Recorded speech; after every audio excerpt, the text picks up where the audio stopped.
আজকে সকলের কি হয়েছে কে জানে, অদ্ভুত আচরণ করছে সবাই। খানবাড়িতে গাড়ি এসে থামতেই নেমে পড়ে শুভ্রা আর অদিতি। ড্রাইভার চলে যায় গাড়ির নির্দিষ্ট স্থানে রাখতে। বাইরে দাঁড়ানো দুটো গাড়ি নজরে আসে শুভ্রার। এগুলো তো খানবাড়ির কারণ নয়, শুভ্রা জানে। তাহলে কি কোনো অতিথি এসেছে বাড়িতে? ভাবতে ভাবতে এগিয়ে যেতে শুরু করে, কিন্তু হঠাৎ থেমে যায়। শুভ্রার থেমে যাওয়ায় অদিতিও থেমে যায়। শুভ্রা ভালো করে দেখে গাড়ি দুটোকে। এর মধ্যে একটা গাড়ি তার অতি পরিচিত। মনে করার চেষ্টা করছে গাড়িটির কথা। হ্যাঁ, এই গাড়িটা তো তার মন্ত্রী মশাইয়ের। কিন্তু এখানে কি করছে? আরও কিছু ভাবার আগে বাড়ির ভেতর থেকে ফাইম বের হয়। শুভ্রার কাছে এসে দাঁড়ায়। বনি, বাইরে এভাবে দাঁড়িয়ে আছিস কেন? চল ভিতরে। ভাইয়া, মন্ত্রীমশাইয়ের গাড়ি এখানে কি করছে? আরে আমি নিয়ে এসছি, বাসায় আসা দরকার ছিল তাই বাইরের গাড়িটার সামনে ছিল, নিয়ে এসছি। এখন চল তো। আরে দাঁড়াও, আরেকটা গাড়ি কার? এত প্রশ্ন করিস কেন বোন, চল তো। শুভ্রাকে কোনো কিছু বলার সুযোগ দেয় না ফাহিম। ভেতরের দিকে যেতে শুরু করে। শুভ্রা আর কি করবে, অজ্ঞতা সেও অদিতিকে নিয়ে যেতে শুরু করে। দরজার ঠিক সামনে আসতেই চেনা পরিচিত একটা গন্ধ নাকে আসে শুভ্রার। চোখ বন্ধ করে জোরে নিঃশ্বাস নেয়। তার কি আজকাল নাকে কোনো সমস্যা হয়েছে নাকি? এই গন্ধ এখানে পাওয়া তো অসম্ভব। আর কোনো কিছুকে পাত্তা না দিয়ে বাড়ির ভেতরে প্রবেশ করে শুভ্রা। মুখটা আপনা আপনি হাঁ হয়ে যায়। পৃথিবীর অষ্টম আশ্চর্য দেখার মতো চেয়ে আছে সে। না, এটা কোনোভাবেই সত্যি হতে পারে না। চোখ বন্ধ করে ফেলে শুভ্রা। কয়েক সেকেন্ড পর উচ্চস্বরে হাসির শব্দ শুনে চোখ খুলে তাকায়। না, কোনো পরিবর্তন দেখা গেল না তার সামনের দৃশ্যের। তার মানে সত্যি সবটা। চিৎকার করতে নাই শুভ্রা। অদিতি তাড়াতাড়ি করে হাত দিয়ে শুভ্রার মুখ চেপে ধরে। ছাদে দাঁড়িয়ে আছে শুভ্রা। অপ্রত্যাশিত কিছু পাওয়ায় থমকে গেছে সে। না, অপ্রত্যাশিত নয়, সে এটারই প্রত্যাশা করেছিল। শরীরে তার লাল রঙা শাড়ি জড়ানো, শরীরে নানান গহনা শোভা পাচ্ছে। হাঁটু সমান চুলগুলো বাতাসের তালে তালে মিলছে, উড়ছে, সাথে শাড়ির আঁচলও যোগ দিয়েছে। অবাধ্য কিছু চুল মুখের উপর বারবার আছড়ে পড়ছে, কিন্তু সেদিকে তার কোনো ভাবান্তর নেই। সে এক মনে আকাশের দিকে তাকিয়ে আছে। আকাশ ধীরে ধীরে নিজের রং বদলাতে শুরু করেছে। হয়তো কিছু সময়ের মধ্যে বৃষ্টি নামবে। আচ্ছা, তার কি এখন খুশি হওয়া উচিত নাকি কষ্ট পাওয়া উচিত? অবশ্যই খুশি হওয়া উচিত। সে তো এটাই চেয়েছিল। তাহলে কেন কান্না পাচ্ছে তার? এটাই কি সুখের কান্না?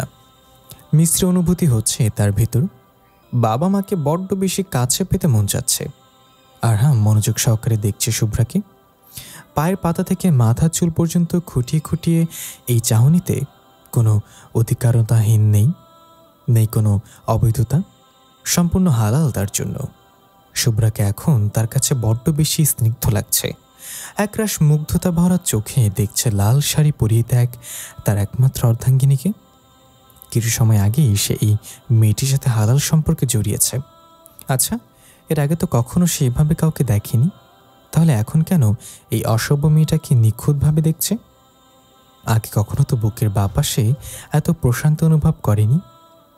বেশ কিছুদিন ধরে সে বুকের বাঁ পাশে চিনচিনে ব্যথা অনুভব করছিল। তাহলে আজ কেন ব্যথার জায়গায় প্রশান্তি অনুভব করছে? নিজের করা প্রশ্নের নিজেই জবাব পেয়ে গেছে আরহাম। তার সামনে থাকা অসভ্য মেয়েটি ছিল তার বুকের সেই ব্যথার কারণ। এখন এই মেয়েটিই তার প্রশান্তির কারণ। শুভ্রার মুখ থেকে হাত সরিয়ে নেয় অদিতি। ড্রয়িং রুমে সকলে এখনও হাসছে তার অবস্থা দেখে। নীলিমা শিকদার এগিয়ে আসেন শুভ্রার দিকে। গরমে মারাত্মক ঘামাত্মক শুভ্রার গালে হাত রাখেন তিনি। শুভ্রা কিছুটা অপ্রস্তুত হয়ে পড়ে। হাসেন নীলিমা শিকদার। ওকে নিয়ে যাও। শুভ্রা কিছু বলার আগেই রূপন্তীরা ওকে নিয়ে যেতে শুরু করে নিজের রুমে। এক প্রকার জোর করে নিয়ে যাচ্ছে। ঘরে নিয়ে আসা পর্যন্ত কেউ ওর সাথে একটা কথাও বলে না। বিছানার উপর বসে শুভ্রাকে। রাইমার সাথে নিয়ে আসা ব্যাগ খুলে ভেতর থেকে বের করে লাল রঙের একটি শাড়ি, মোটা দুটো হাতের বালা, কানে দুল আর হালকা কাজ করে একটি গলার হার, সবগুলোই স্বর্ণের। সব জিনিস বিছানার উপর রেখে শুভ্রার হাতে শাড়ি ধরিয়ে দেয়। ঠেলে ঠেলে ওয়াশরুমের ভিতরে ঢুকিয়ে দেয় তাকে। বাইরে থেকে ওয়াশরুমের দরজা বন্ধ করে দেয়। তারপর তিনজনই বেশ আয়েশের সাথে বসে বিছানার উপর একে অপরের মুখের দিকে তাকিয়ে হো হো করে হেসে ওঠে। শাড়ি নিয়ে ওয়াশরুমের ভিতরে আহম্মাকের মতো দাঁড়িয়ে আছে শুভ্রা। তাকে কি শাড়ি পরার জন্য ওয়াশরুমে পাঠালো? কিন্তু কেন?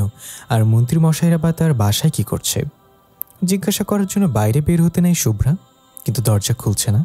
বাইরে থেকে দরজা বন্ধ করা বুঝতে পারে। রাইমা, দরজা খুল। কি শুরু করেছিস তোরা? আগে শাড়ি পরে নে, তারপর দরজা খুলব। শাড়ি কেন পরবো আমি? তাছাড়া বাইরে মন্ত্রীমশাইরা কি করছেন? সব প্রশ্নের উত্তর দিব, আগে শাড়ি পরে আয়। ভাবি, তুমি অন্তত দরজাটা খোলো। শুভ্রা, রাইমা যা বলছে তাই করো, শাড়ি পরে বেরিয়ে এসো ভাবি। কিন্তু বাইরে থেকে আর কোনো আওয়াজ পেল না শুভ্রা। বুঝতে ওদের কথা না শুনলেই বাইরে বের হতে পারবে না। অজ্ঞতা ফ্রেশ হয়ে শাড়ি পরেই নিল। পরেছে, দরজা খোলো। শুভ্রা বলতে দেরি হলো, কিন্তু দরজা খুলতে দেরি হলো না।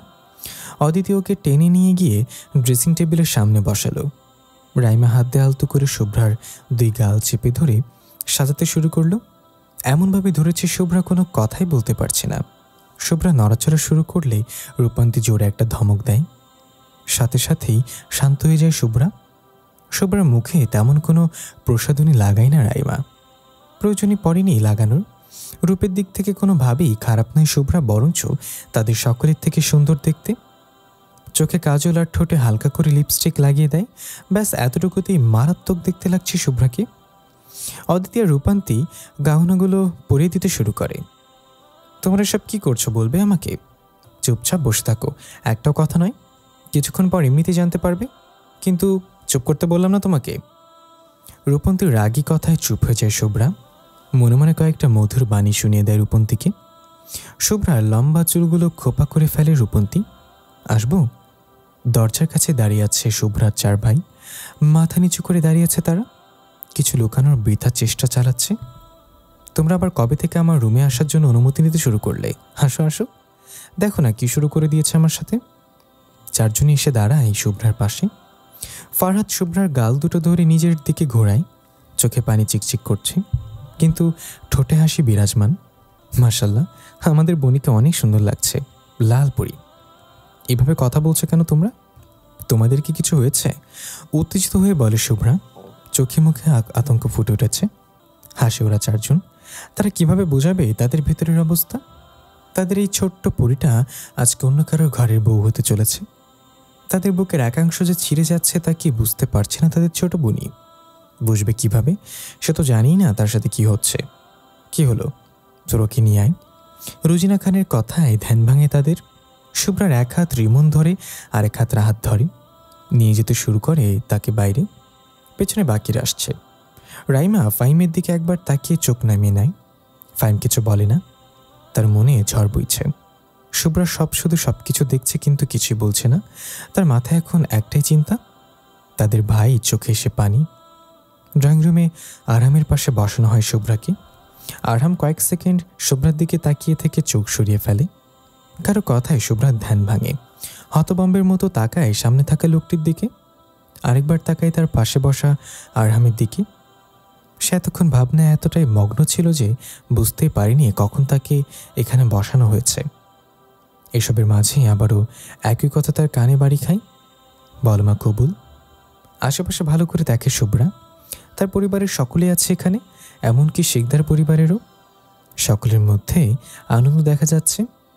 শুভ্রা প্রথমে ভাবলে হয়তো কল্পনা করছে সে সব কিছু।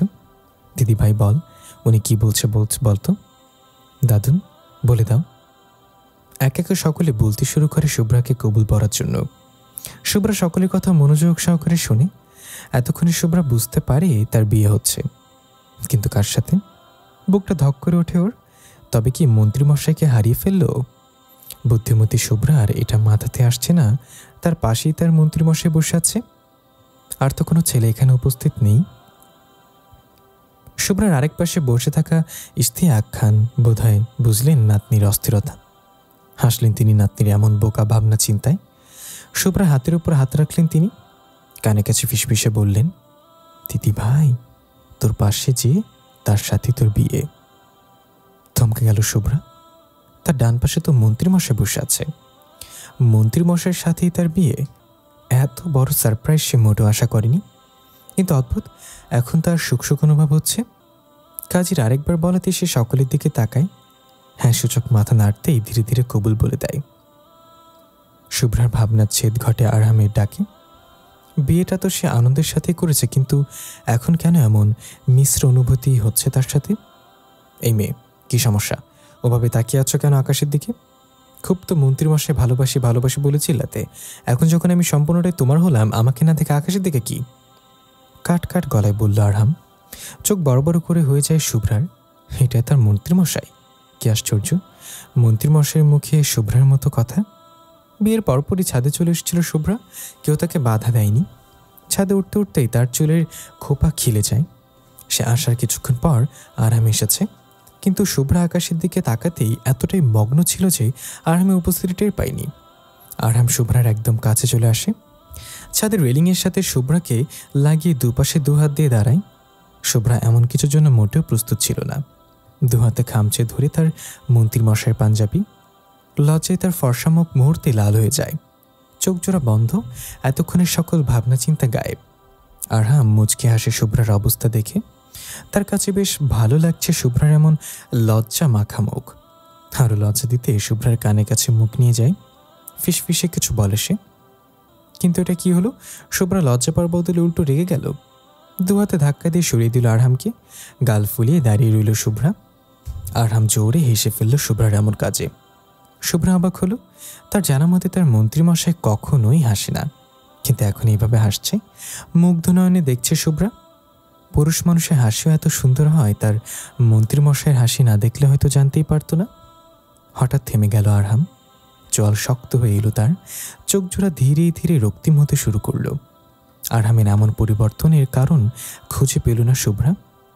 তার পেছনের দিকে তাকিয়ে আছে আরহাম। সে ফিরে তাকায় পেছনের দিকে। আতকে উঠল শুভ্রা। ছাদ থেকে বাড়ির বাগানে স্পষ্ট দেখা যায়। শুভ্রা আর আরহাম তাকিয়ে আছে বাগানের দিকে। সন্ধ্যা প্রায় হয়ে এসেছে। বাগানের ঠিক মাঝ বরাবর ফাহিম আর রাইমা দাঁড়িয়ে আছে। রাইমা গালে হাত, ফাহিম থাপ্পড় মেরেছে তাকে। এতটুকু দেখছে আরহাম আর শুভ্রা। শুভ্রা পাশে তাকাতেই দেখে আরহাম নেই। আবার সামনের দিকে তাকাতে দেখে আরহাম যাচ্ছে বাগানের দিকে। সেও আর কিছু না ভেবেই দু হাতের শাড়ি ধরে দৌড়ে ছাদ থেকে নামতে শুরু করে। তার ভয় হচ্ছে আরহাম ফাহিমকে যদি কিছু করে বসে। তার ভাইরা তার জীবনের এক অংশ। ড্রয়িং রুমে দুই পরিবারের সকালে গল্পে মেতে উঠেছে। আরহাম আর শুভ্রাকে এভাবে বেরোতে দেখে তারা কিছুটা ভয় পায়। তারা ভাবছে হয়তো আরহাম আর শুভ্রার ঝগড়া হয়েছে, তাই আরহামের পেছনে শুভ্রা দৌড়াচ্ছে। তারা তাদের পেছনে যেতে শুরু করে।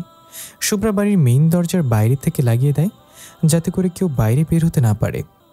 ফাহিম আর রাইমা আর সম্পর্ক সামনে আনতে চাইছে না। ও মেরে ফেলবো, আরেকবার শুধু অন্য ছেলেদের নাম নাও, একদম ঠোঁট কেটে রেখে দেবো তোমার। খুব শান্তি পাও আমাকে জ্বালিয়ে, তাই না? আমাকে কি তোমার মানুষ মনে হয় না? ফাহিমের চোখে পানি ছলছল করছে। আর একটু হলে হয়তো গড়িয়ে পড়বে। রাইমা গালে হাত দিয়ে ফাহিমের দিকে অসহায়ের মতো তাকিয়ে আছে। বড় ভুল করে ফেলেছে সে। আরহাম বাগানের কাছে চলে এসেছে, কিন্তু রাইমার সাথে ফাহিমকে দেখে থেমে যায় সে। ছাদ থেকে বুঝতে পারিনি রাইমার সাথে ফাহিম ছিল। তার বোনকে কেউ থাপ্পড় মেরেছে ভেবেই তার রাগ উঠেছিল, কিন্তু এখানে এসে যখন রাইমার সাথে ফাহিমকে দেখলো তখন আর কিছু বলল না। শান্ত আবার বাড়ির মধ্যে যাওয়ার জন্য পা বাড়ালো। সাথে সাথেই কোনো কিছু তার সাথে বুকের সাথে বাড়ি খেলো। শুভ্রা দৌড়াচ্ছিল আরহামের পেছনে, কিন্তু হঠাৎ আরহাম ঘুরে আসতে নিজেকে ব্যালেন্স করতে না পেরে আরহামের বুকের সাথে বাড়ি খায়। দুজনেই হালকা আর্তনাদ করে ওঠে। আরহাম দুহাতে ধরে ফেলে শুভ্রাকে, যেন পড়ে না যায় শুভ্রা। ফাহিম আর রাইমা চমকে যায় কারোর কণ্ঠস্বরে। দুজনের মুখেই ভয় ভয় করছে। শুভ্রা আর আরহামের উল্টা পিঠে তারা হওয়ায় প্রথমে দেখতে পায়নি তাদের। পেছনে ফিরে তাদের ওভাবে দেখে দুজনে আশ্চর্য হয়। উল্টো দিকে যাওয়ার কারণে দেখে মনে হচ্ছে শুভ্রা আর আরহাম একে অপরকে জড়িয়ে ধরে আছে। ফাহিমের ফোনের শব্দে আরহাম আর শুভ্রা একে অপরের সাথে থেকে সরে যায়। ফাহিম আর রাইমা তাদের দেখে মিটিমিটি হাসছে। আরহাম মুখটা গম্ভীর করার চেষ্টা করছে। এভাবে তাকিয়ে আছিস কেন তোরা? নিজেদের বিয়ে করা বউকে তো ধরেছি, এমনভাবে দেখছিস যেন অন্য কারো বউকে ধরেছি। কাশি উঠে যায় তাদের। মন্ত্রী আরহাম শিকদারের ঠোঁট কাটা কথা মোটেও হজম হলো না তাদের।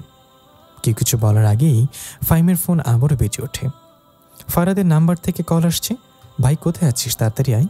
বনি কোথাও যেন চলে গেছে, বাড়ির দরজা বাইরে থেকে বন্ধ করে দিয়ে গেছে। তাড়াতাড়ি আয় ভাই, দরজা খুলে দে, নইলে ভেঙে ফেলবো কিন্তু। ফারহাদের গলা কাঁপছে। সে মোটেই বিয়েতে রাজি ছিল না। বোনের সুরক্ষার কথা ভেবে রাজি হয়েছে। এখন তার মনে হচ্ছে সে রাজি হয়ে ভুল করেছে। রিমনের আহাত শরীরের সর্বোচ্চ শক্তিতে দরজা ধাক্কাচ্ছে। খানবাড়ির সকলের চোখে মুখে এক প্রকার আতঙ্ক ফুটে উঠেছে। আনোয়ারা খান এতটুকু সময়ের মধ্যে কেঁদে কেটে একাকার করে ফেলেছেন। পুরনো কিছু স্মৃতি বারবার মাথাচড়া দিয়ে উঠছে তাদের। আরামের পরিবার বুঝতে পারছে না তাদের এত ভয়ের কারণ। তারা শুধু দেখে যাচ্ছে সব কিছু। আরামের ওপর প্রচণ্ড ক্ষেপেছেন তারা। ফাহিম কিছু বুঝতে পারছে না। ফোনের ওপাশ থেকে বাড়ির সকলের চিৎকার শুনতে পাচ্ছে সে। বুঝতে পারছে খারাপ কিছু হয়েছে, কিন্তু শুভ্রার কথা কেন বলল? শুভ্রা তো তার সামনে। কিন্তু ফারাদের শেষ কথাগুলো ভালোভাবে মনে করতেই সব কিছু বুঝতে পারে সে। তার চোখ মুখের রঙও বদলাতে শুরু করলো। শুভ্রা এগিয়ে আসে ফাহিমের দিকে। ভাইয়া, কি হয়েছে তোমার? ফাহিম শক্ত করে শুভ্রার 2 হাত চেপে ধরে। হালকা ব্যথা পায় শুভ্রা। চিৎকার করে ওঠে ফাহিম, কি করেছিস সেটা তুই? কেন আবার পুরনো স্মৃতি মনে করলি কেন? আবার হারিয়ে যেতে চাইছিস তুই? উত্তর দে। আর আমার রাইমা হতবাক। ফাহিমকে এই রূপে মোটেও মানতে পারছে না তারা। সব সময়ের হাসি খুশি শান্ত ছেলেটা কেমন পাগলামি করছে। শুভ্রার চোখ টলমল করছে। কি করেছে সে যার জন্য তার এত এভাবে কথা বলছে? কাপা কাপা কণ্ঠে জিজ্ঞাসা করে ফাহিমকে, কি করেছে আমি ভাইয়া? বাড়ির দরজাভাবে লাগিয়ে কেন এসেছিস? শুভ্রার কিছু শোনার জন্য অপেক্ষা করল না। ফাহিমের হাত থেকে নিজেকে ছাড়িয়ে যেতে দ্রুত পারছে বাড়ির দরজার দিকে দৌড়াচ্ছে। ভেতরে কি অবস্থা ভেবে কেঁপে উঠছে বারবার সে। রিমনরা আবার দরজা ধাক্কাতে যাবে তার আগেই খুলে যায় দরজা। শুভ্রা মাথা নিচু করে দাঁড়িয়ে আছে দরজার সামনে। 3 ভাই মিলে শুভ্রাকে পারলে বুকের সাথে মিশিয়ে ফেলে এমন অবস্থা তাদের। আর একটু হলেই তো কলিজা ছেড়ে যাচ্ছিল তাদের। কি হয়েছে তোর বনি? ওভাবে বেরিয়ে গিয়েছিলি কেন বলতো ভাইদের? নাকি আবারও পুরনো কিছু পুনরাবৃত্তি করতে চেয়েছিলি? এবার কেঁদে ফেলে শুভ্রা। সামান্য দরজা বন্ধ করে যে এমন কিছু হবে কল্পনা করেনি সে। মধ্যরাতে ছাদে বসে আছে শুভ্রা। চোখ মুখ ফুলে গেছে। অনেক কষ্টে সন্ধ্যার ঘটনা নিয়ন্ত্রণ করতে হয়েছে তাকে। তার ভাইরা তো আহরামকেই দোষারোপ করছিল, কিন্তু পরে ফাহিম তাদের মিথ্যা বলে সব সামলিয়েছে। আকাশ মেঘলা হওয়ায় চাঁদ তারা দেখা যাচ্ছে না। শুভ্রার চোখ থেকে এখনো পানি পড়ছে। বিয়ে নিয়ে কতই না খুশি ছিল সে, কিন্তু পুরনো কিছু বিষাক্ত স্মৃতি থাকতে দিল না তাকে খুশি। তার সাথে সাথেই পরিবারের সকলের খুশি কেড়ে নিল। বাবা মা, দেখেছ, তোমার শুভ্রার সাথে বিশ্বাসঘাতকতা করলেও এই মানুষগুলো করেনি। তোমরা তো নির্দ্বিধায় শুভ্রাকে ছেড়ে চলে গেছ, কিন্তু এই মানুষগুলো তাদের প্রাণ যান নিয়ে আগলে রাখছে শুভ্রাকে। আজকে দেখলে সামান্য একটা ঘটনায় তাদের অবস্থা কি হয়েছিল। আমার 4 ভাইয়ের রাজ্যর প্রিন্সেস আমি, আমাকে হারানোর ভয় আজকে তাদের চোখে মুখে কিভাবে ফুটে উঠেছে দেখলে তোমরা? আচ্ছা, আমি যদি কোনোদিন তাদের থেকে সত্যি সত্যি হারিয়ে যাই, তাহলে তাদের কি হবে? মৃত্যুকে ভয় পাই আমি। নিজের জন্য নয়, আমাকে ভালোবাসে সেই মানুষগুলোর জন্য। বাঁচতে চাই আমি, তাদের মাঝে থাকতে চাই। তোমাদের মেয়ে আজকে আরও একটা নতুন পরিবার পেয়েছে। নিজের শখের পুরুষটাকে সম্পূর্ণ নিজের করে পেয়েছে। আকাশের দিকে তাকিয়ে বলছে শুভ্রা। চোখ দিয়ে অনবরত পানি পড়েই যাচ্ছে। ছাদের দরজার কাছে দাঁড়িয়ে আছে ওর 4 ভাই, তাদের চোখে পানি। আরামের পরিবার কিছু না বুঝলেও এতটুকু আন্দাজ করতে পেরেছে নিশ্চয়ই কোনো কিছু নিয়ে তাদের মধ্যে ভয় আছে। তারা আর কিছু জানতে চায়নি।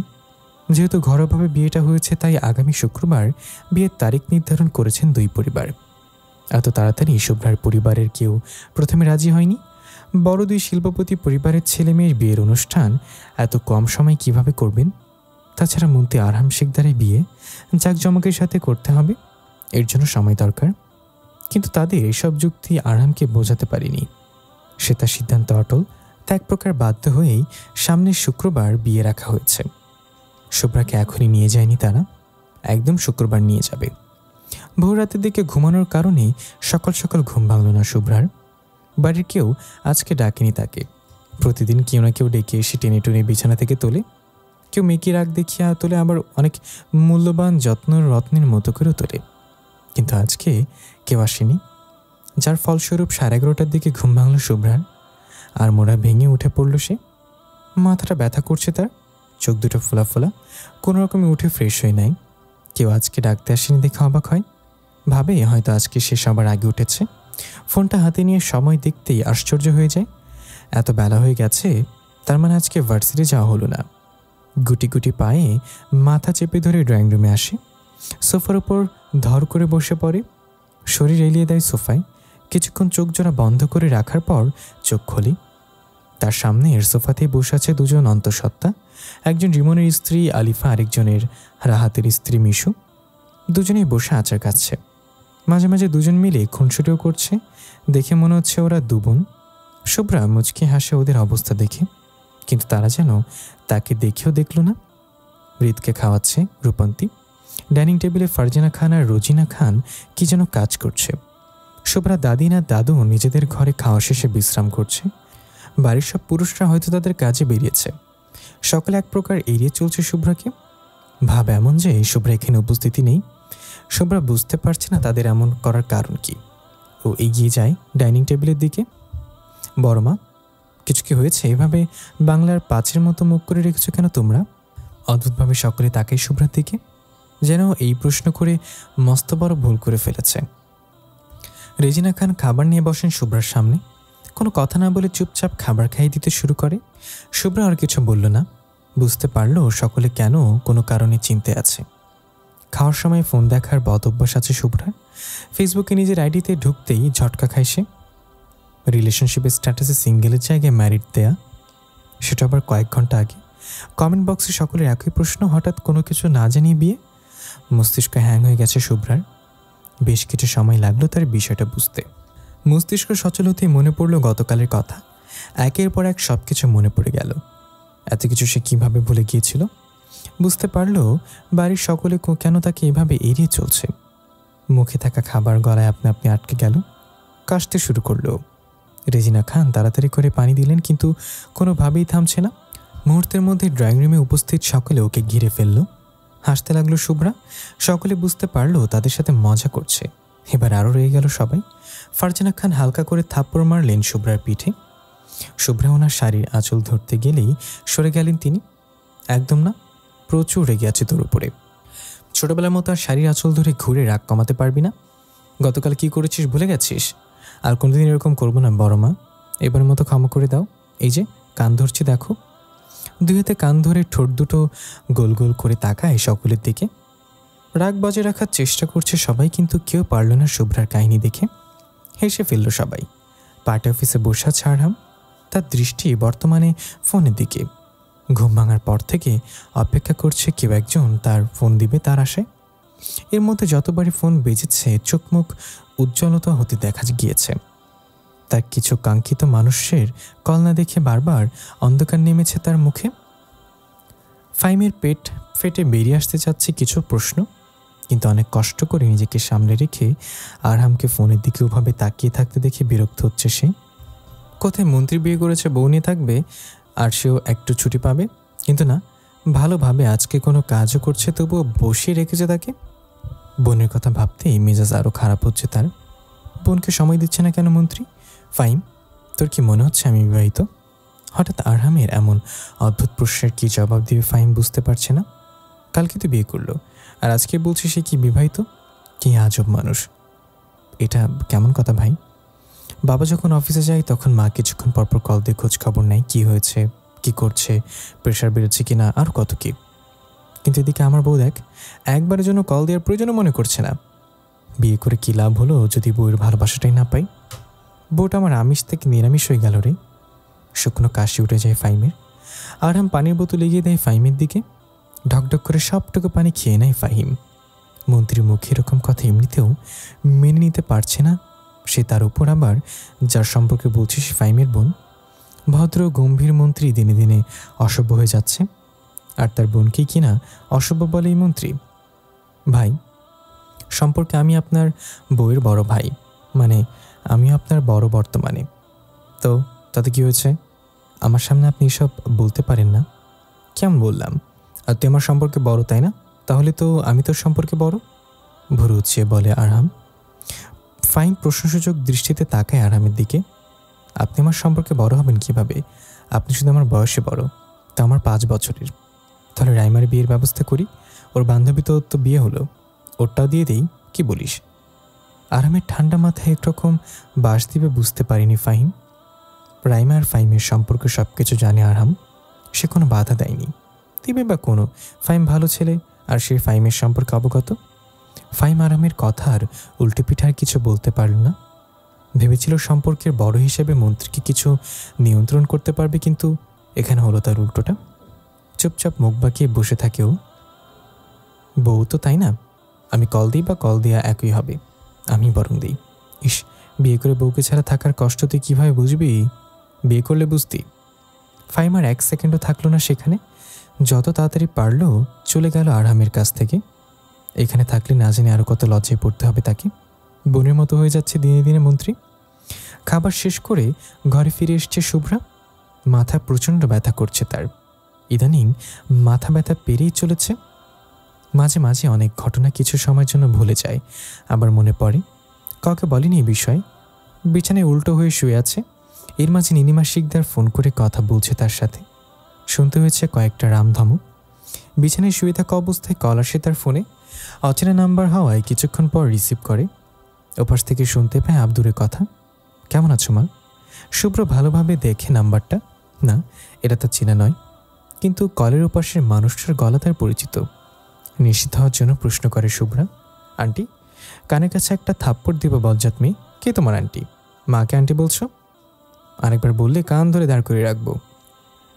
ততমতো খেয়ে যায় শুভ্রা। কিছু সময় ফোনের দিকে তাকিয়ে থাকে। লাইন এখনো কেটে যায়নি। একদিনে কতটা আপন করে নিয়েছে তাকে। চোখ জোড়া ভিজে উঠল তার। একই ধমক দুবার খেতে হয় তাকে। আসাদ শিকদার কেউ আঙ্কেল বলাও তিনি ধমক দেন, কিছু বলে না। সুখ সুখ অনুভব হচ্ছে তার। আবারও বাবা পেয়েছে সে। বেশ কিছু সময় কথা বলার পর কল কেটে দেয়। ভাবনার মাঝে আবারও ফোনের শব্দ শুনতে পায় শুভ্রা। স্ক্রিনে প্রিয় মন্ত্রীমশাই নামটা ভেসে উঠেছে।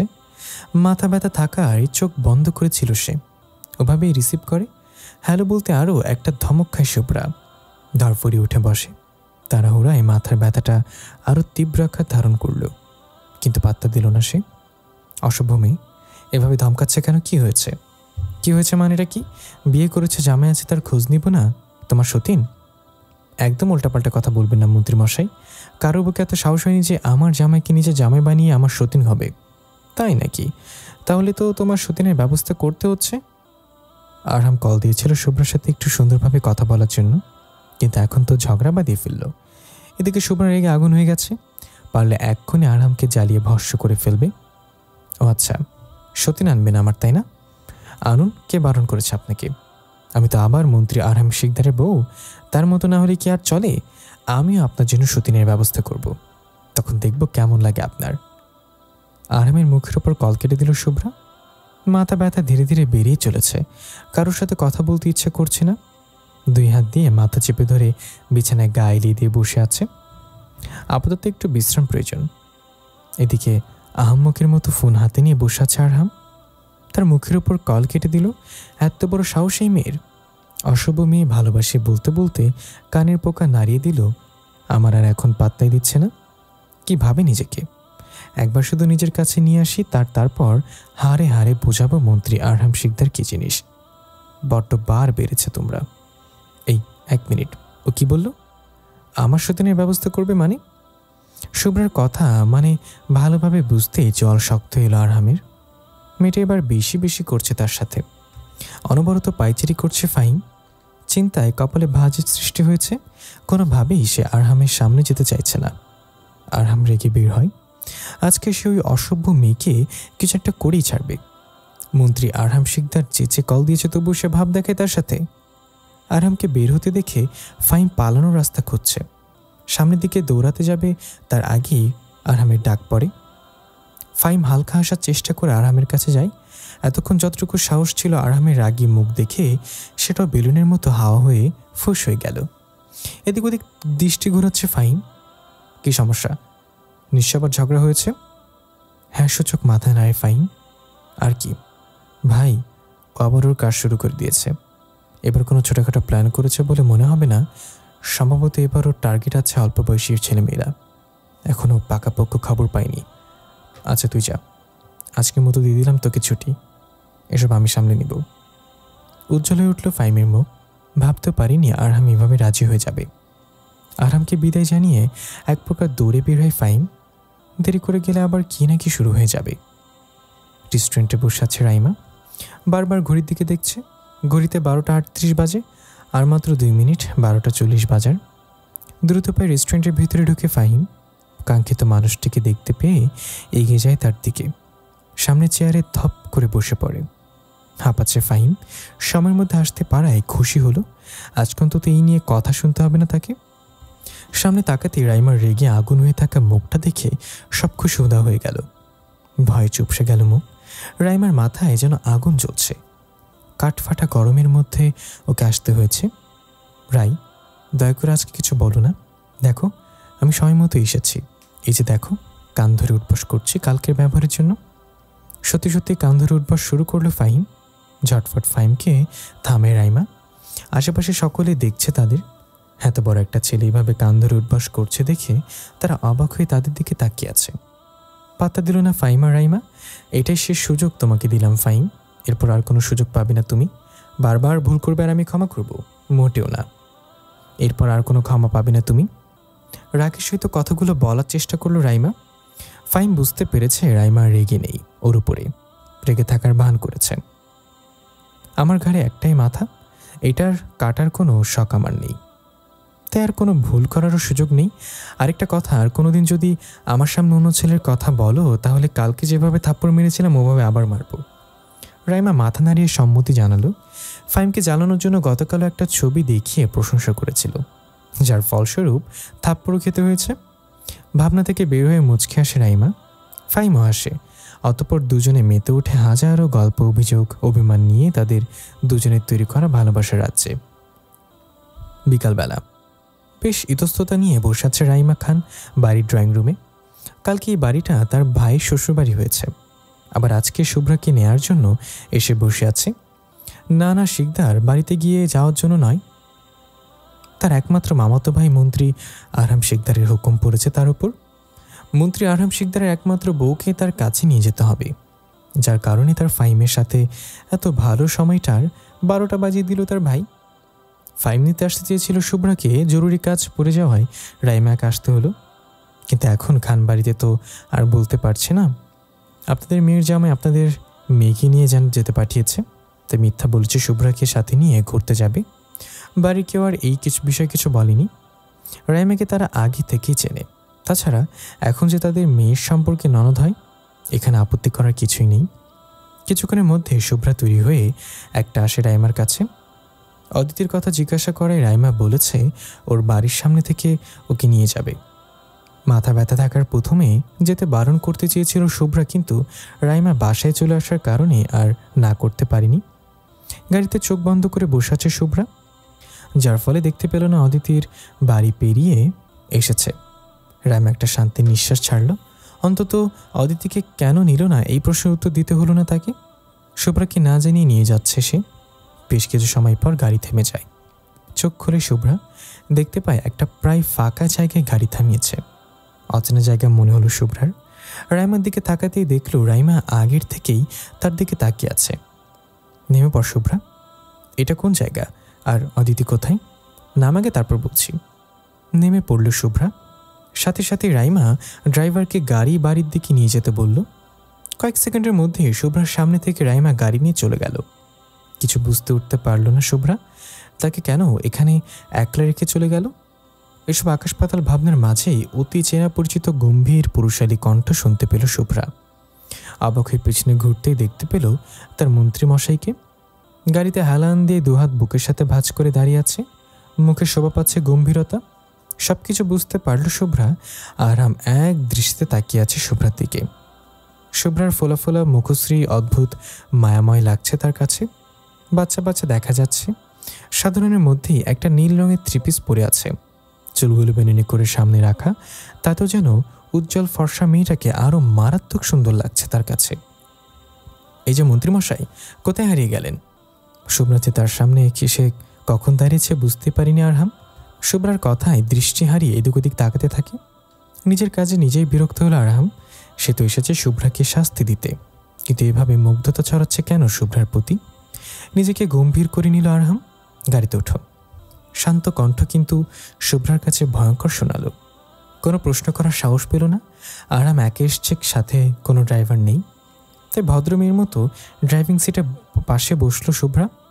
পেছনে বসলো যদি সিনেমার মতো ধমক দিয়ে বলে, আমাকে কি তোমার ড্রাইভার মনে হয় অসভ্য মেয়ে?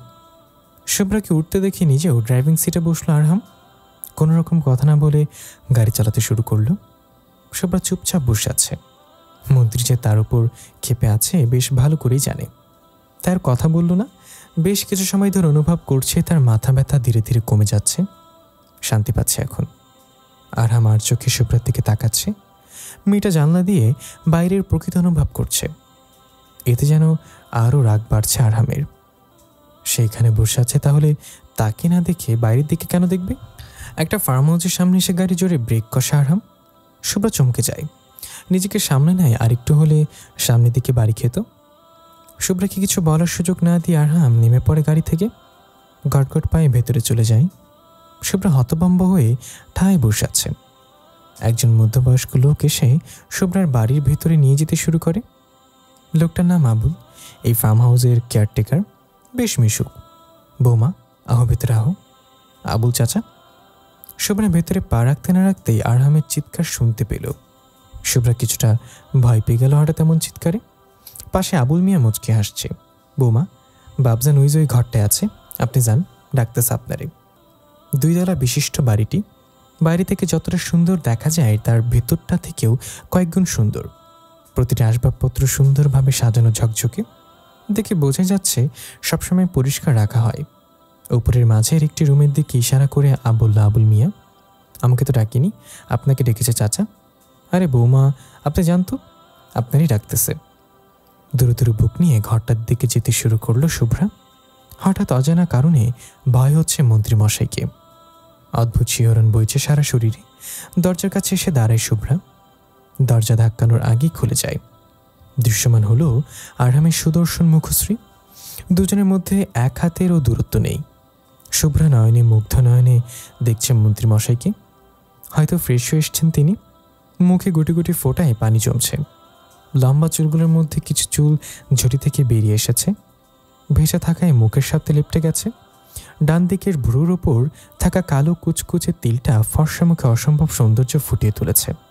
হয়তো এই ঠোঁটে একটু হাসি রেখা থাকলে হয়তো আরও ভয়ঙ্কর সুন্দর করে তুলত। আচ্ছা, উপন্যাসে সবসময় নারীর সৌন্দর্যের বর্ণনা দেওয়া হয়। কখনো কি পুরুষের সৌন্দর্য কেউ নিখুঁতভাবে অবলোকন করেছেন? করলে হয়তো মুগ্ধ হয়ে পুরুষের সৌন্দর্য বর্ণনা করত। পুরুষের সৌন্দর্য যে ভয়ঙ্কর সুন্দর তারা কি জানে? এই যে আমার মন্ত্রী মশাই, আমার একান্ত ব্যক্তিগত পুরুষটা ভয়ঙ্কর রকমের সৌন্দর্যের অধিকারী। বেলা গড়াতে চলেছে প্রায়। হালকা অন্ধকারও নেমেছে চারিদিকে। ফার্ম হাউসটি শহর থেকে অনেকটা দূরে ফাঁকা একটি জায়গায়, যার ফলস্বরূপ কোনো রকম কোলাহল নেই। শান্তিপূর্ণ জায়গাটি একদম নিস্তব্ধ হয়ে আছে। বিছানায় দুহাতে মুখ ঢেকে বসে আছে শুভ্রা। পারছে না মাটির সাথে মিশে যেতে।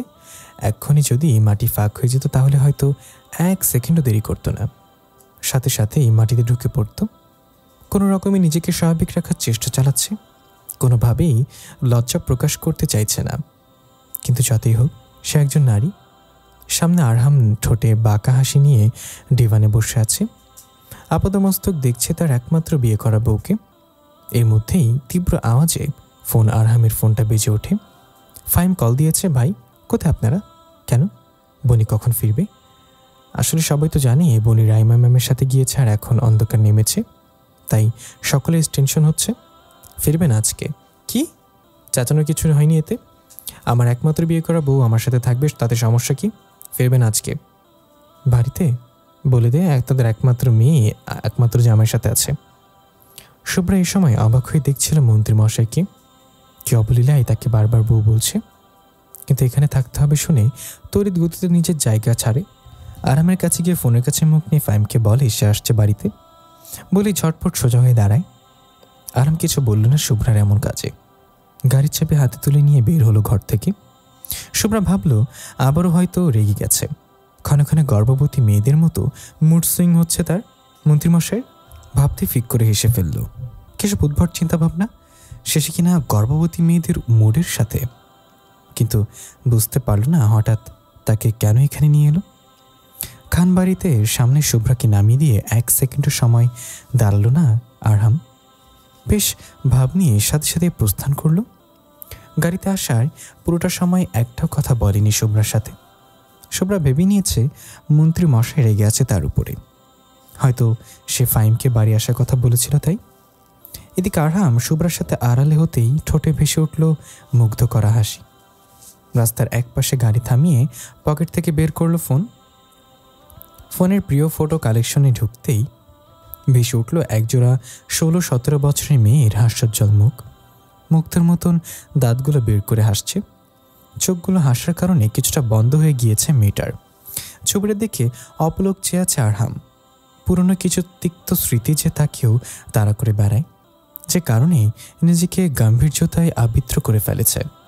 শুভ্র কয়েকটা শপিং ব্যাগ হাতে বাড়িতে ঢোকে। ড্রয়িং রুমে অনেকে উপস্থিত হয়েছে। রোজিনা খান ফ্রেশ হয়ে আসতে বলে শুভ্রাও ভদ্রমেয়ের মতো ফ্রেশ হতে চলে যায়। বিছানার উপর ব্যাগগুলো রেখে ওয়াশরুমে ঢুকে পড়ে। আয়নার সামনে দাঁড়াতেই চোখের সামনে দৃশ্যমান হয় তখনকার ঘটনা। আবারও লজ্জায় লাল হতে শুরু করল শুভ্রার মুখ। শুভ্রাকে নিজের দিকে মুগ্ধ হয়ে তাকিয়ে থাকতে দেখে হ্যাচকা টানে নিজের বাহুডারে আবদ্ধ করে ফেলে আরহাম। আশ্চর্য হয়ে যায় আরহামের হঠাৎ এমন কাজে। বউ জানো এখন আমার কি করতে মন চাচ্ছে? শুভ্রার পুরো শরীর জুড়ে ঠান্ডা শীতল স্রোত বয়ে গেল। হ্যাঁ, সে তো মন্ত্রীমশাইয়ের বউ, তাহলে তার মুখ থেকে শুনতে এমন অদ্ভুত অনুভূতি হয় কেন? আরে তুমি জানবে কিভাবে? আমিই বলেছি। এই মুহূর্তে আমার ইচ্ছে করছে শুভ্রার দুই গালে ভালোবাসার পরশে গিয়ে শুভ্রাকে ছেড়ে দিল আরহাম। বাঁকে এসে ডিভানে বসে পড়ল। শুভ্রা গালে হাত দিয়ে থমকে দাঁড়িয়ে আছে। মন্ত্রীমশাইয়ের হঠাৎ এমন পরিবর্তন তাকে থমকাতে বাধ্য করছে। ঠাস করে বিছানায় বসে পড়ল শুভ্রা। থমকানো মুখশ্রী লজ্জায় লাল হতে শুরু করল। না, এসব আর ভাবতে পারছে না শুভ্রা। কি লজ্জা! ঝটপট ফ্রেশ হয়ে এসে বিছানার উপরে রাখা শপিং ব্যাগগুলোর দিকে একবার তাকিয়ে নিচে চলে যায়। শপিং ব্যাগগুলো গাড়িতে রাখা ছিল। আসার সময় মন্ত্রীমশাই গাড়িতেই ওগুলো দিয়ে দিয়েছিল ওকে। এখনো খুলে দেখা হয়নি ভেতরে কি আছে। আরাম বেশ খোঁজ মেজাজে রাতের খাবার খেতে বসেছে সকলের সাথে।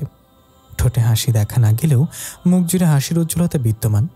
সবাই অদ্ভুতভাবে দেখছে তাকে, একমাত্র রাইমা ছাড়া।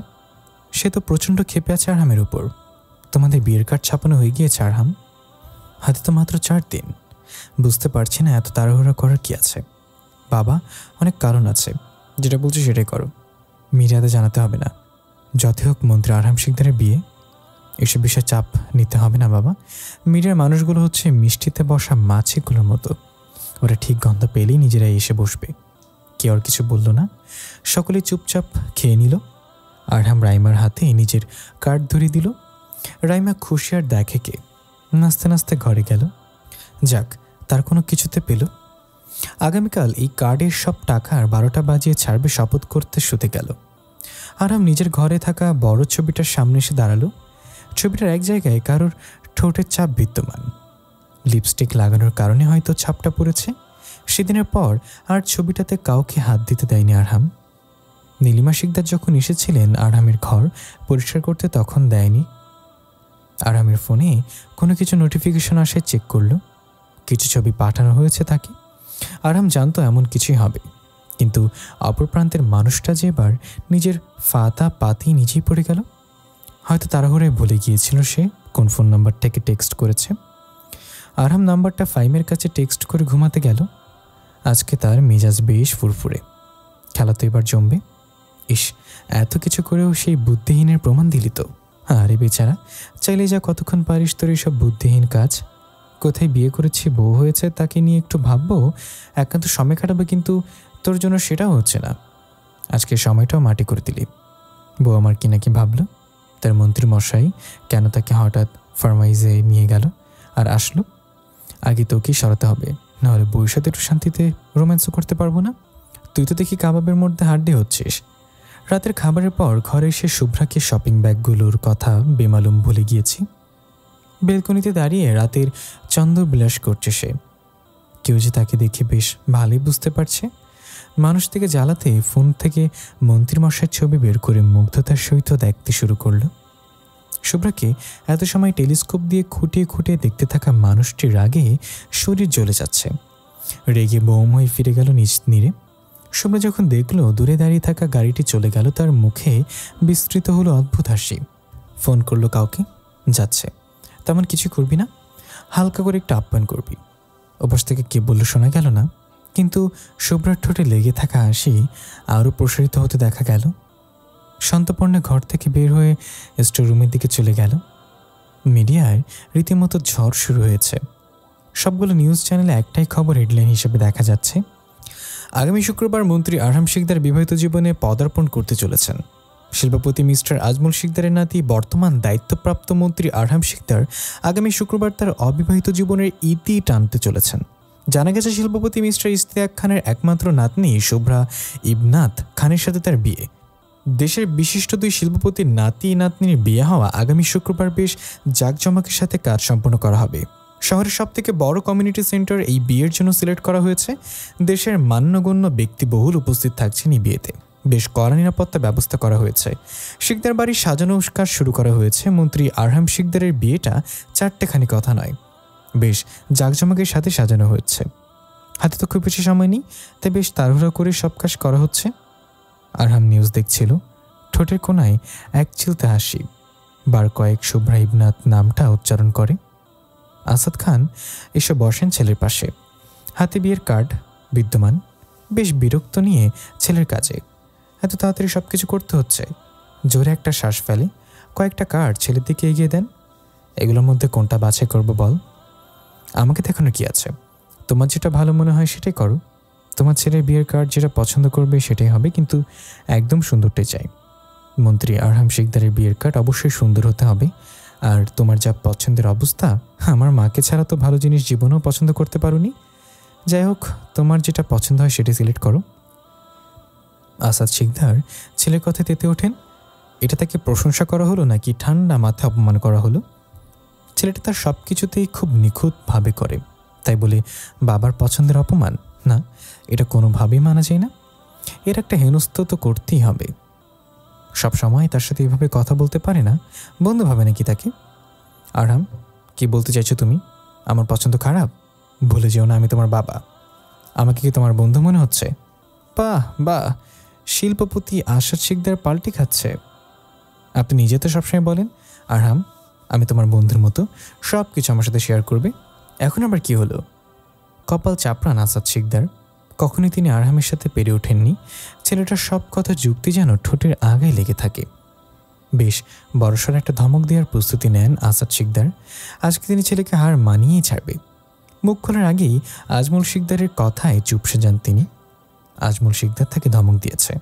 এই বয়সেও বাবার ধমক শুনতে হয় নিজের ছেলের জন্য। হায় কি কপাল তার! বাবাকে তিনি এখনও প্রচণ্ড ভয় পান। তিনি ভেবে পান না তার ছেলে তার মতো হলো কেন। হতাশ হন তিনি। বাবার জন্য ছেলেকে কিছুই বলতে পারেন না। মাঝে মাঝে আসাদ শিকদারের বলতে ইচ্ছে করে, বাবা তোমার নাতি তোমার ছেলের মতো হলো না কেন? এই যেমন আমি তোমাকে বাঘের মতো ভয় পাই, কিন্তু তোমার নাতি আমাকে বিড়াল মনে করে। তোমার মতো হতে হলো কেন? দুইটা বাঘের মাঝে আমি ছোট্ট একটা বিড়াল ছানা। কোথায় ভেবেছিলাম আমাকে ভয় দেখিয়ে তোমার কেমন লাগে সেটা ছেলের মাধ্যমে অনুভব করব, কিন্তু সেগুড়ে বালি। মুখটা কাচুমাচু করে বসে থাকেন আসাদ শিকদার। ড্রয়িং রুমে উপস্থিত সকলে ওনার অবস্থা দেখে মুখ চেপে হাসছেন। আজমল শিকদার আরহামের অপর পাশে বসলেন। দাদু ভাই, এই মিডিয়া তো দেখি ঠিকই মৌমাছির মতো মধুতে এসে বসেছে। দাদু, পুরোটার কোথায় বসতে পারলো? একাংশ বসেছে। অবশ্য ঠিকই বলেছ, পুরো মধু গিলতে পারলে তো তৃতীয় বিশ্বযুদ্ধ লাগিয়ে ফেলতো। এদের চোখ কান হচ্ছে বাজ পাখির মতো, তা সামলালে কি করে? কি দাদু, এটা কোনো প্রশ্ন করলে তুমি? তুমি অবশ্যই সব জানো, তাহলে জিজ্ঞাসা করার কী হলো? নাকি তোমার ছেলের মতো তোমারও বুদ্ধিলোপ পেয়েছে? আসাদ শিকদার কটমট করে তাকান আরহামের দিকে। তাতে কোনো প্রতিক্রিয়া হলো না আরহামের। এখন এখানে থাকলে তার মান ইজ্জত নিয়ে না আবার টানাটানি হয়, তাই রেগে দাঁত কিরমির করতে করতে চলে গেলেন তিনি। আরহামকে শিক্ষা দেওয়ার জন্য তার মাথায় নতুন বুদ্ধি খেলা করছে। বাঁকা হাসলেন তিনি আরহামের দিকে তাকিয়ে, যার অর্থ আমারও সময় আসবে। আরহামের মৃদু হাসি বাবাকে জ্বালাতে তার বেশ ভালো লাগে। দাদু, চাচা জানরা কখন আসবে? এই তো বিকেলের মধ্যে বাংলাদেশে ল্যান্ড করবে। তোমার বিয়ের খবর জানানোর পর থেকে আসার জন্য মরিয়া হয়ে উঠেছে। নিতুলা, তোমার চাচা জানরার তো বেশ এক্সাইটেড তোমার বিয়ে নিয়ে, কিন্তু নেহা শুনতে চায় না। দাদু, তুমি বেশ ভালো করে জানো নেহাকে আমি রাইমার মতোই দেখি। ওরও সব ছেলে মানুষে দেখার সময় আমার নেই। বয়স তো কম হলো না, বিয়ে দিচ্ছ না কেন? তুমি বেশ ভালো করে জানো নেহাকে কেন বিয়ে করছে না। মেয়েটা পাগলামি শুরু করেছে। তোমার বিয়ের কথা শুনে নিতুল নাকি সামলিয়েছে। বলতে বলতে চুপ হয়ে যায় নাজমুল শিকদার। নীলিমা শিকদারের রাগ হচ্ছে নেহার কথা শুনে, তবু চুপ করে আছেন তিনি। আর আমার কোনো কথা বলল না। ধীরে ধীরে হাত মুষ্টিবদ্ধ হচ্ছে তার। এত সকালে সকালে কোথায় যাচ্ছিস রাইমা? মামিমা, শপিংয়ে যাব। এত সকালে? এখনও তো শপিং মল খোলা হয়নি মনে হচ্ছে। মামিমা, ভার্সিটিতে যাচ্ছি না, তো একটু ফ্রেন্ডের সাথে ঘোরাঘুরি করে শপিংয়ে যাব। আচ্ছা শোন, আজকে শপিংয়ে যাওয়ার দরকার নেই, বিয়ের শপিং তো করতে হবে। আর তোর ছোট মামাইরা বিকেলের মধ্যে চলে আসবে। নেহার নিতুলকে সাথে করে একসাথে যাওয়া যাবে। সুরবাদেরও আসতে বলতে হবে। মাথা নাড়ায় রাইমা। শপিং তো অজুহাত, সে তো ফাইমের সাথে দেখা করতে বের হচ্ছে। মন খারাপ করে সোফায় বসে পড়ে। শুভ্রার নাম শুনতে আরহাম তার মাকে উদ্দেশ্য করে বলে, মা তোমরা যেও, তোমার বৌমাকে যেতে হবে না। কি বলছিস এসব? বিয়ের কোণে শপিং করবে না? আমি তো না বললাম। আর কোনো প্রশ্ন শুনতে চাচ্ছি না এই বিষয়, আসছি আমি। বেরিয়ে গেল আরহাম। নীলিমা শিকদার কিছুই বলতে পারলেন না। কোনোভাবেই তিনি ছেলের এই কথার সাথে তাল মেলাতে পারলেন না। বিয়ের কোণে নাকি শপিং করবে না? কি আজব সব চিন্তাধারা তার ছেলের। রাইমা জানে আরহাম এটা কেন বলল। কালকে সে আরহামের হাতে শপিং ব্যাগ দেখেছিল। হয়তো বা বউয়ের জন্য শপিং করেছে, ভাবতেই মিটমিটিয়ে হেসে ফেলে। যাই হোক, তার নিরামিষ ভাইয়া আমিষ হচ্ছে। ভার্সিটিতে যাওয়া হবে না শুনে ফুরফুরা মেজাজে 12টা বেজে গেছে শুভ্রার। আজকে ভার্সিটিতে যাওয়া দরকার ছিল তার, কিন্তু বিয়ের জন্য নাকি কয়েকদিন ভার্সিটি যেতে পারবে না। বিয়ে তো হয়েছে গেছেই, তাহলে এত কাহিনীর কি আছে? মন্ত্রী মশাইকে ডাকবে, উনি এসে টুপ করে গাড়িতে তুলে নিয়ে চলে যাবে শুভ্রার একমাত্র শ্বশুরবাড়ি। কিন্তু না, এখন নাকি আমার পুরো বাংলাদেশকে জানিয়ে বিয়ে করতে হবে। তার উপর আবার এই বিয়ের খবর মিডিয়ার যাওয়ার পর থেকে বিভিন্ন সোশ্যাল সাইটে নানান রকমের কথা হচ্ছে। শুভ্রা বসে বসে সেগুলি দেখছে। হঠাৎ ফেসবুকে একটা ভিডিও দেখে মেজাজ 440 ভোল্টের বেড়ে গেল। পাশে তার 4 ভাই চা খেতে বসেছে, বাকিরা টেবিলে। এর কত বড় সাহস, আমাকে নিয়ে ট্রল করছে, এই শুভ্রাকে নিয়ে ট্রল করছে। পাটকাঠি কোথাকার, ফুদি উড়ে যাবে সে নাকি শুভ্রা ইবনাথকে খালি ট্রল করছে, চিৎকার করে বলছে শুভ্রা। সবেমাত্র চা মুখে দিয়েছিল ফারহাদরা। বোনের এমন চিৎকারে চা মুখ থেকে ছিটকে পড়ে যায়। গোল হয়ে বসার কারণে একে অপরের গায়ের ওপর পড়ে। নাক ছিটকায় শুভ্রা। ভাগ্য ভালো তার শরীরে পড়েনি। সে তো ফারহাদ আর রাহাতের মাঝে ছিল, ঠিকঠাক চাও খেতে পারে না। তুই ঠিকঠাক মতো খেতে দিলি তো খাবো, কাকে এমন করে কথা শোনাচ্ছিস? কে তোকে ট্রল করলো? কার এত বড় সাহস আমাদের বোনকে নিয়ে ট্রল করেছে? শুভ্রা ফোনটা এগিয়ে দিয়ে তাদের দিকে। ভিডিওটা কয়েক মিনিটের, কিন্তু কয়েক সেকেন্ড দেখার পরই 4 জন হা হা করে হেসে ওঠে। হাসতে হাসতে শরীরের এপার ওপার কেঁপে যাচ্ছে। রিমন তো মেঝেতে গড়গড়ি খাচ্ছে। ডাইনিং এরিয়া থেকে খানবাড়ির বাকি সদস্যদের দিকে ভূত দেখার মতো চেয়ে আছে।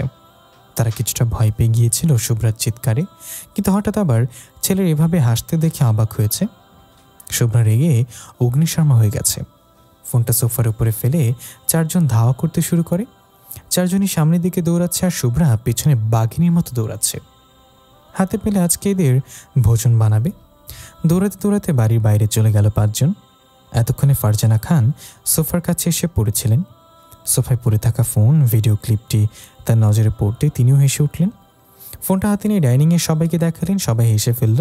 আরহামের বিজয়ের দিনে শুভ্রা তাকে প্রপোজ করেছিল। সেই ভিডিও সোশ্যাল মিডিয়াতে রীতিমতো ভাইরাল হয়েছিল, কিন্তু শুভ্রার মুখে মাস্ক থাকায় কেউ তাকে আইডেন্টিফাই করতে পারেনি। কিছুদিনের মধ্যে বিষয়টা চাপা পড়ে যায়, কিন্তু মন্ত্রী আরহাম শিকদারের বিয়ে চারিদিকে ছড়িয়ে পড়ায় কিছু সংখ্যক মানুষ সেই ভিডিও নিয়ে আবারও পড়েছে। কি বলছে মেয়েটা মন্ত্রী মশাইকে ভালোবেসেছিল, কিন্তু ভাগ্য খারাপ থাকায় পেল না। কেউ আবার সেই ভিডিওর সাথে স্যাড গান লাগিয়ে ছেড়েছে। কিন্তু এরই মধ্যে বেশ কয়েকজন ট্রল করেছে ভিডিওটাকে নিয়ে। তার মধ্যে একটা ছিল ফানি একটা গানের সাথে ভিডিওটা সেট করে বিভিন্ন মন্তব্য করা শুরু করেছে। যেমন, জাতি দেখতে চাই মেয়েটা এখন কি খেয়ে শোক পালন করছে। ছেলে মানুষ হলে একটা কথা ছিল, কিন্তু সে মেয়ে মানুষ, সে এখন কি করছে? সে কি আমাদের সাথে তার অভিজ্ঞতা শেয়ার করবে? আরও নানান কথা। 5 ভাই বোন দৌড়াতে দৌড়াতে বাগানে চলে আসছে। বাগানের ঘাসের উপর হাঁপাতে হাঁপাতে বসে পড়ল। 5 জনের মুখেই শোভা পাচ্ছে মুগ্ধ করা হাসি। বনি, যাই বলিস না কেন, ভিডিওটা কিন্তু মারাত্মক ছিল। ভাবা যায় শুভ্র ইবনাথ খানকে ট্রোল করেছে। সাহস আছে বলতে হবে, ভুরু নাচিয়ে বলে ফারহাদ। শুভ্রা তৎক্ষণাৎ চুল টেনে ধরে ফারহাদের। বাকি 4 জন মুখ চেপে ধরে হাসছে। বনি, ছাড় লাগছে তো, ভুলে যাস না আমি কিন্তু তোর বড় ভাই। আসছে বড় ভাই, তোমার বোনকে ট্রল করেছে, তুমি মজা নিচ্ছ? ওকে, পাটকাঠি তো আমি দেখে নেব। কত বড় সাহস! ওকে যদি তেলাপোকার ভর্তা না খাইয়েছি তাহলে আমার নামও শুভ্রা না। তো বনি, আর কোনো রেসিপি পেলি না? নাক সিটকায় চারজনই। 5 ভাই বোন কিছুক্ষণ মারামারি করে ক্লান্ত হয়ে বাগানেই পড়ে। খানবাড়ির সকলে দরজায় দাঁড়িয়ে দেখছিল তাদের। মুগ্ধ হয় তারা এই 5 ভাই বোনের ভালোবাসা দেখে। এরা যে কাজিন ভাই বোন না দেখলে কে বলবে? একে অপরের প্রতি ভালোবাসা শ্রদ্ধা ভরা এই সম্পর্কটাতে 5 জন একসাথে থাকলে যেন 5 বছরের বাচ্চায় পরিণত হয়। এই যে ফারাদকে দেখো না, নিজে 5 বছরের একটা বাচ্চার বাবা, কিন্তু এখন কি মনে হচ্ছে এরা 4 ভাই না থাকলে হয়তো মেয়েটাকে আমার আবার স্বাভাবিকভাবে পেতাম না। হয়তো এতদিনে মেয়েটার অস্তিত্বই বিলীন হয়ে যেত। রোজিনা খান এর কথায় দীর্ঘশ্বাস ফেলেন সকলে।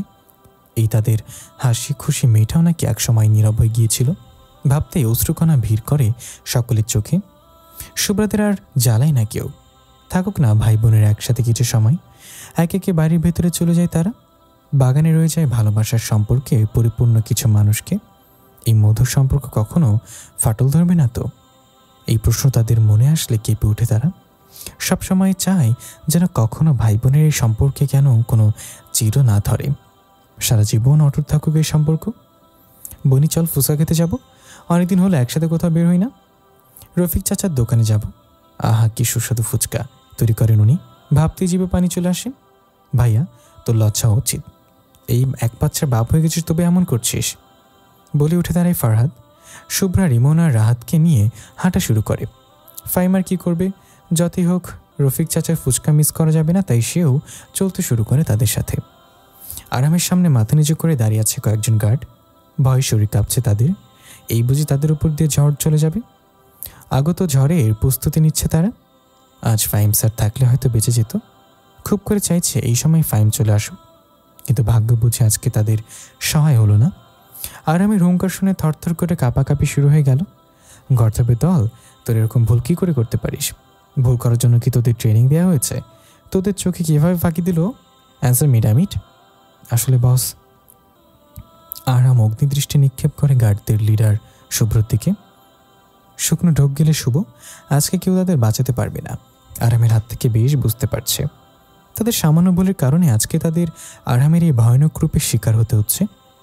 আরামের এই রূপ দেখার চেয়ে ভালো শুভর ইচ্ছা করছে নদীতে ঝাঁপ দিতে। এবারের মতো মাফ করে দিন বস। এই যে নিচে নিজের মাথা ছুঁয়ে কথা দিচ্ছে, আর জীবন এরকম হবে না।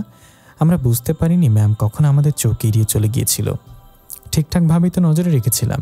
তাহলে কি একটা জলজ্যান্ত মানুষ হঠাৎ করে উধাও হয়ে যায় তোমাদের সামনে থেকে? বস, আমার মনে হয় কি ম্যাম বোধহয় আমাদের দেখেছে।